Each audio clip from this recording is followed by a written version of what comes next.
Hi partner. ஒரு partner retired ஆனாலும் சரி இல்லை எக்ஸ்பயர்ட் ஆனாலும் சரி குட்வில் என்ன செய்கிறது?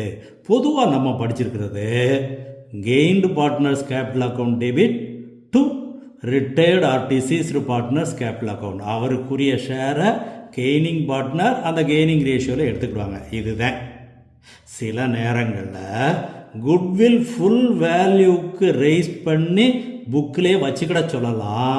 அப்போது குட்வில் ஃபுல் வேல்யூவை ஆல் பார்ட்னர்ஸுக்கு ஓல் ரேஷியோவிலே பிரித்து கொடுத்துடணும். சில நேரங்களில் ரைஸ் பண்ணி ரிட்டர்ன் ஆஃப் பண்ண சொல்லலாம்.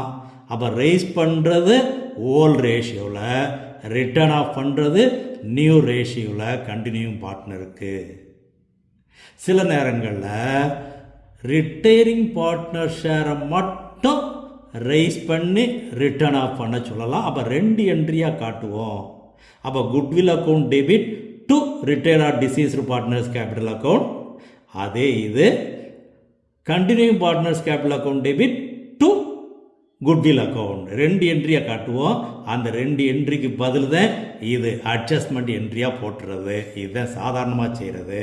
இது ஏற்கனவே குட்வில் புக்கில் பேலன்ஸ் ஷீட்டில் ஏற்கனவே இருந்தால் அது written off in old ratio. இது எல்லா பார்ட்னருக்கும்.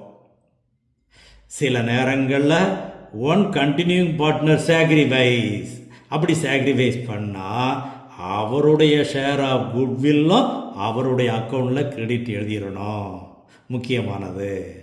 சில நேரங்களில் ரிட்டையரிங் பார்ட்னருக்கோ இல்லை டிசீஸ்டு பார்ட்னருக்கோ லம்சமாக ஒரு அமௌண்ட் கொடுப்பாங்க.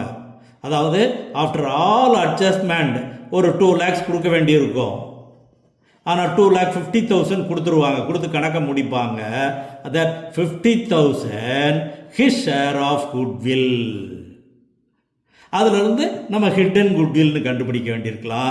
அப்போ இது ஒன் வேர்டு கொஸ்டினில் கேட்கலாம். இது கோல்டன் பாயிண்ட் 2ல் டிஸ்கஸ் பண்ணியிருக்கோம். பார்த்துக்கோ. I like your partner.